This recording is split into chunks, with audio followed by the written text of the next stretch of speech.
a bit about that. We also run the Subud Centre in Perth, which is like for lettings, room hire, all that sort of thing. It's owned by a charity. It's a social enterprise.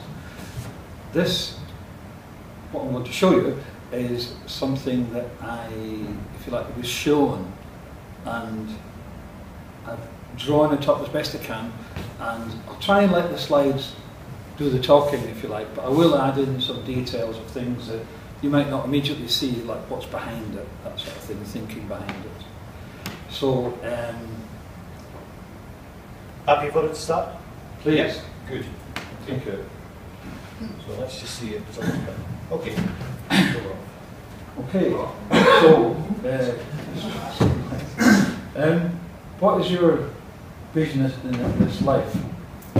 What my vision is to see these buildings developed.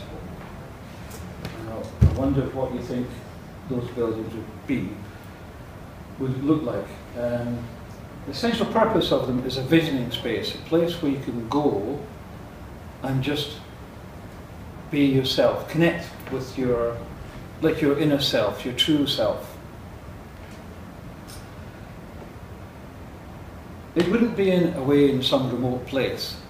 I see it in a metropolis, so that it becomes an everyday kind of occurrence that you would pass this building. It becomes quite common, ordinary, that you would go into one of these buildings. In the centre of a city, so you might look around and you see this ordinary sort of tall buildings around. So this space would be very special. It would be in the middle of some gardens, and it would be a place where you'd go to connect with your inner self, somewhere very peaceful. And it wouldn't be a place for ritual or any religious practice, but it might be somewhere where you'd go and perhaps experience a deepening of the religion that you have, whatever that is, or your spiritual connection with your practice. You might find a deepening of that. It has that's a bit squashed, by the way, but it's seven-sided, and it's basically a strong, heavy base connected to the earth, with a pinnacle which would be glazed and would symbolically broadcast as well as received. And here's a model I built that helped me develop the design. It's not that big, it looks big in the screen, but it's quite small. The seven-sided, seven sides, there's a glazed arched window on each side. The theme of each would be a different colour of the rainbow. Once you're inside, you'd feel quite, it'd be private, you'd feel secure. The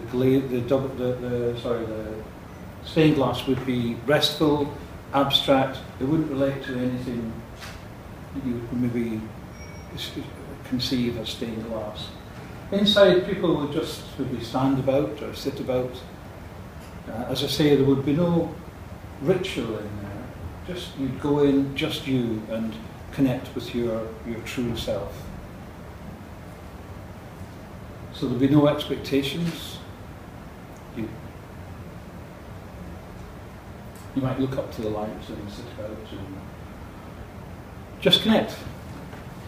It'd be for people of all ages, but probably it would be adults who would go in there rather than children, because children are very connected with themselves anyway. It's something that people tend to lose as they get older.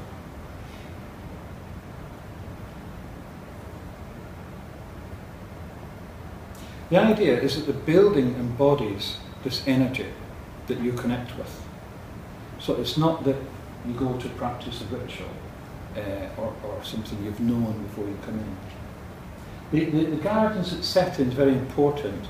It's a transitional space as well as, if you like, a public healing gardens in itself. That's the building in the middle. These are illustrations of the type of landscape I think it could be.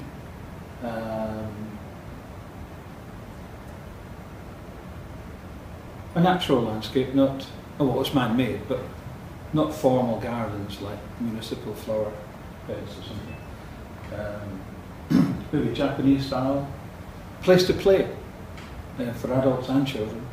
A public community as well as being a transitional space from the busyness of the metropolis to the peace of this place. So this building would be for everyone, from anywhere, of any religion or no religion. It'd be open during the day and at night. You'd probably spend about half an hour, 3/4 of an hour in there, that sort of thing. You wouldn't spend all day in there, I wouldn't have thought. And I've been shown that the first one should be in Toronto. I think this is because Canada is a new country, relatively. People from all over the world living generally peaceably, open-minded. I've been looking on Google Earth for I've been to Toronto a few times, as it happens, but the sort of site I think would fit is a site near the city centre, like that is near the CN Tower. It's a square that's hardly built on at all. I can see that as being beautiful landscape, as I showed you, with the building in the middle, the visioning space in the middle. And that's a photo from the CN Tower of that site. Not that the owners know anything about it yet, but one day. So one day, my other thoughts is if that can't happen, and there's practical reasons say why it can't. Near the city centre of Toronto, there's a park, and I'm thinking there's a bit of a clearing up there, high park, Swansea. It must be much easier, of course, it is to build, you know, on a greenfield site, and it's not too far away. So how would I realise this vision? Well, by, in a sense, putting it out there. And I've also been shown I should go to Toronto in July and look for people who identify with this vision locally out there, funders and politicians, etc. Any questions? You can ask me later on that.